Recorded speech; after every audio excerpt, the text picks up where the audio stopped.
déjà de vous présenter les 3 skippers courrousiens et je pense que afin que ce soit le mieux fait possible, je vais leur demander de se présenter eux-mêmes.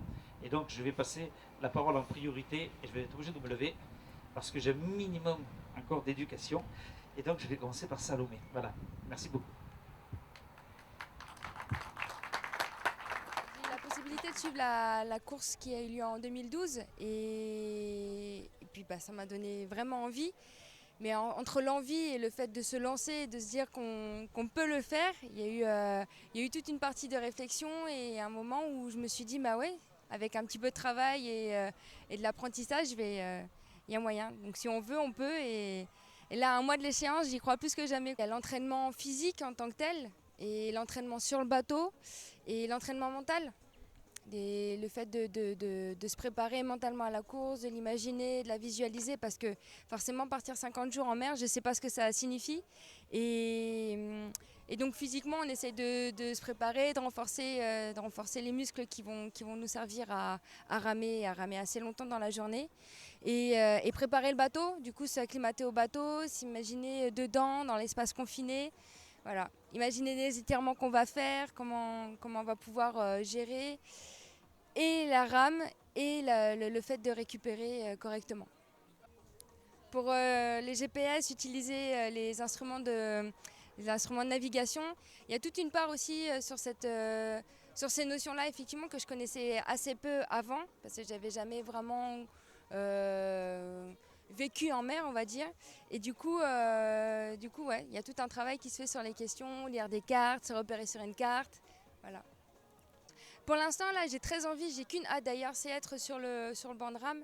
Après, il n'y a que la tête qui va tenir. Même quand les muscles, au bout d'un moment, forcément, les muscles qui seront fatigués. J'en aurai peut-être assez d'être assise, d'avoir mal aux mains, tout ça. Mais peu importe, c'est moi qui l'ai choisi, c'est moi qui ai envie de relever le défi. Et je pense que là, du coup, c'est la tête qui prend le relais, qui dit, bon, allez, on y va, on continue.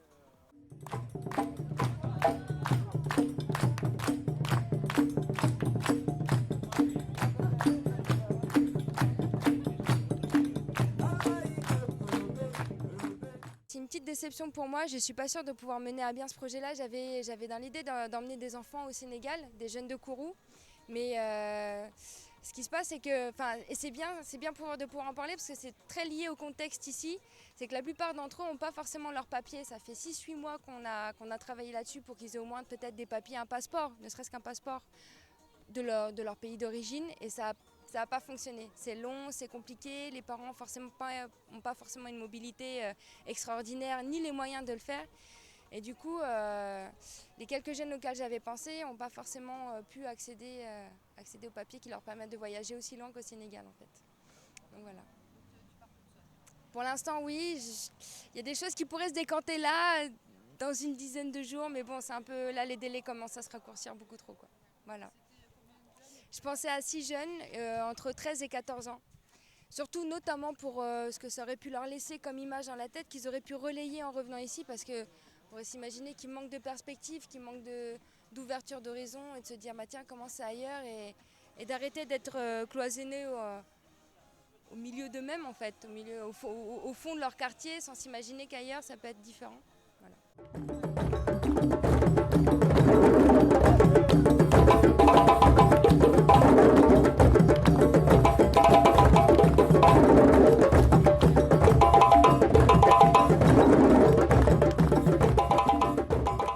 C'est un partenariat dans un premier temps sur l'organisation avec à hauteur donc, de 23 000 €. Et puis le partenariat donc, de la mairie de Kourou donc, à hauteur donc, de 6 000 € pour ceux qui font partie de la compétition. Donc c'est accompagner, donc je dirais accompagner le sport à Kourou. Kourou a toujours été une ville sportive et je crois qu'il faudrait continuer sur cette même lancée. Je disais donc on a connu l'épopée, je parle sur le plan footballistique, hein, l'épopée du Geldar à l'époque les 6e de finale. On a connu aussi pareil pour l'escrime, le champion d'Europe qui était de Kourou, voilà, donc Robéry c'est ça. Il y a eu aussi donc d'autres compétitions, hein. On connaît l'athlétisme avec Alaïs qui aujourd'hui donc fait les grands jours aussi du sport en Guyane. Bon, nous allons continuer à accompagner. On a accompagné le Tour de Guyane avec la victoire donc, de Patrice Ringuet. Sur des petites manifestations, je dis petites manifestations, je dirais pas sur le plan de la compétition directe, mais de belles manifestations sur le plan de l'ensemble. C'est comme le beach rugby l'autre jour, c'est du sport aussi. On les a accompagnés à hauteur donc, de 8 000 euros. La commune de Kourou est là, avec bien entendu donc, le partenariat du CNES, puisque aujourd'hui nous travaillons beaucoup sur la convention CNES qui, ma foi, aujourd'hui permet aux sportifs, aux associations de bénéficier donc, de ces sommes.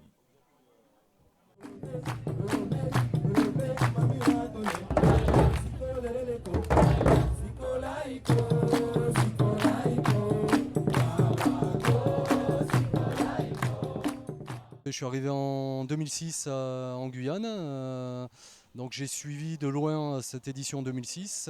2009, donc j'ai suivi complètement l'édition. 2012, j'ai voulu me lancer là-dedans, mais au vu du temps que j'avais, je me suis retrouvé donc remplaçant du skipper Julien Besson. Et donc par la force des choses, en 2014, je me suis lancé. Donc voilà.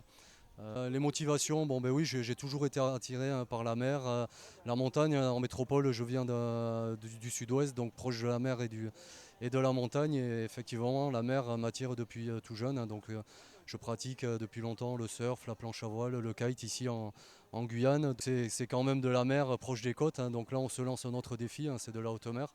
Donc là, pas de grandes connaissances par rapport à ça, mais je la connais un petit peu et je sais qu'il va falloir la respecter. Voilà. Les préparatifs, ça a été en plusieurs étapes. Il a fallu préparer déjà le bateau et la recherche de sponsors. Donc ça a été relativement long. Donc moi j'ai récupéré un bateau que j'ai entièrement refait. La recherche de sponsors a été difficile aussi, pas évident en cette période. Et puis voilà, tout ça a terminé depuis le mois de mai. Donc c'est la préparation physique et mentale par rapport à cette traversée, quoi. Je suis marin entre guillemets d'eau douce, on va dire. La haute mer, la méconnaissance de la haute mer. Donc voilà, partir un petit peu dans l'inconnu. Et bien sûr, les tempêtes éventuelles ou les gros temps qu'on pourra rencontrer. Ça fait partie de la préparation mentale. Il faudra s'enfermer et puis serrer les dents. Laisser 150 salariés répartis de Cayenne à Saint-Laurent, pardon, et la DPEP a une antenne sur Kourou. Donc le partenariat avec Maciel, on va dire c'est fait assez naturellement. Donc Martial, c'est comme un jeune Kourousien qui vraiment milite pour la cause du handicap. Et c'est tout naturellement qu'il s'est rapproché, que nous nous sommes rapprochés de lui pour vraiment à travers sa traversée transatlantique Sénégal-Cayenne, voir des similitudes. Donc le voir pendant 2 mois seul à traverser, ce que nous renvoient souvent les familles, les enfants handicapés, nous sommes souvent seuls par rapport à notre handicap. De ce fait, nous sommes dit à travers, pourquoi ne pas faire des projets communs, bien sûr, autour de Kourou, pourquoi ne pas mettre en œuvre des projets communs pour, bien sûr, valoriser le défi exceptionnel que va relever M. Maciel, également médiatiser cette action pour, quelque part, démystifier le handicap. Et donc du coup, il y a un certain nombre d'actions qui seront mises en place avec l'équipe de Kourou. Les enfants ont déjà participé à pas mal de projets. Il y a vraiment de l'enthousiasme. Ils vont suivre minute par minute, va dire heure par heure, la traversée de M. Maciel. Et je suis sûr que ce sera un véritable succès. En tout cas, que les enfants seront avec lui, quel que soit le résultat. Donc nous essayons de mettre tout en œuvre pour que les enfants puissent l'accueillir à son arrivée aux îles du Salut.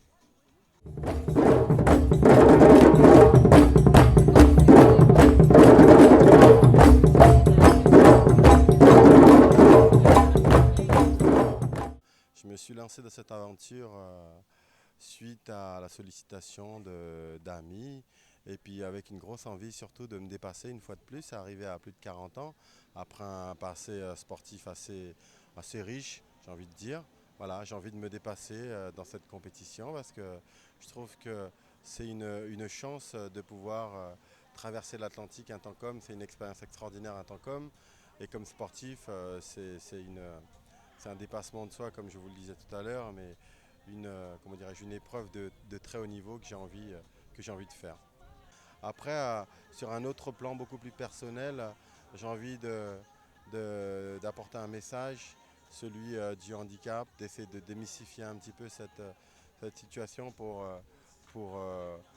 on va dire, tout le monde. C'est-à-dire que le handicap n'est pas une fatalité, quelque chose qui peut arriver comme ça dans une vie et qu'il est important d'être conscient que ces personnes-là ne sont pas différentes de nous. Elles méritent tout à fait d'être là. Je sais, puisque j'avais une sœur handicapée qui s'appelait Patricia et qui aujourd'hui n'est plus. Donc voilà, ça c'est ma motivation. J'ai envie de leur dire voilà, que je les soutiens, que j'ai envie de partager l'aventure avec eux parce que je sais combien c'est une chance pour moi d'être valide aujourd'hui. Donc voilà, en toute simplicité, voilà, j'ai envie de porter cette cause-là. Et enfin, la dernière cause, c'est tout simplement, si je peux me permettre, encore une fois en toute humilité, de dire aux jeunes que lorsqu'ils ont un rêve dans la tête, dans la vie, d'aller jusqu'au bout de leurs idées parce que quoi qu'il en soit, de toute façon, il y aura toujours une chose qui va sortir et cette chose-là sera forcément positive, malgré des fois qu'il peut y avoir des embûches, qu'ils trébuchent, mais en même temps, l'avenir est quelque chose d'extraordinaire et qu'il faut appréhender de la meilleure manière possible. Concernant les préparatifs, j'ai pu bénéficier du soutien de Patrick Coyot, qui a été le champion de 2009, qui m'a donné de judicieux conseils concernant la tactique de course et également la gestion du quotidien, parce qu'on parle d'une course qui va durer approximativement 70 jours, donc il faut être capable de rester serein dans n'importe quelle condition, dans du gros temps et surtout dans la nuit, parce que c'est quand même quelque chose de particulier. Quand vous êtes en pleine nuit tout seul et qu'autour de vous, il n'y a rien, il y a le néant, ça peut être très compliqué. C'est d'ailleurs une de mes plus grosses angoisses, mais il a su m'aider en ce sens. J'ai bénéficié également du soutien de Pascal Vaudet, qui a gagné en 2012, qui est mon parrain sur cette aventure et qui a su me conseiller également. J'ai pu bénéficier de l'aide de Hugues Roger, qui est un ancien athlète olympique, pour ce qui est de la préparation mentale, apprendre à me dépasser un petit peu et puis à apprendre à appréhender les choses d'une manière beaucoup plus sereine, j'ai envie de dire, quoi. Parce que ça ne s'improvise pas une course comme ça. On a beau vous dire que c'est quelque chose de simple, mais quand on aborde l'océan d'un continent à l'autre, non, c'est pas une mince affaire.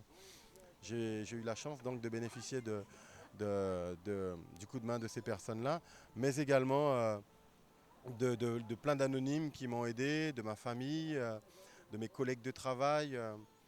Après, techniquement parlant, de la musculation, de la rame, une hygiène alimentaire stricte pour éviter de manger n'importe quoi. J'ai dû prendre près de 15 kilos en plus parce que je vais en perdre sur l'océan, donc il est important pour moi de garder une certaine réserve. Voilà. Donc j'ai envie de vous dire, suivez-moi, suivez-nous, parce que cette aventure, elle est belle, elle est à nous, mais nous, en fait, on n'est qu'une petite goutte d'eau dans l'océan, on l'a fait essentiellement pour vous, quoi. Voilà, pour vous dire que c'est de tout cœur que je vais m'efforcer de réaliser mes objectifs, mais également les vôtres, puisque j'imagine que derrière le petit écran, il y a plein de gens qui ont envie de faire cette course, mais qu'ils n'osent pas pour des raisons qui leur sont personnelles. Je vais essayer de relever ce défi et j'espère arriver entier le plus rapidement possible à la maison.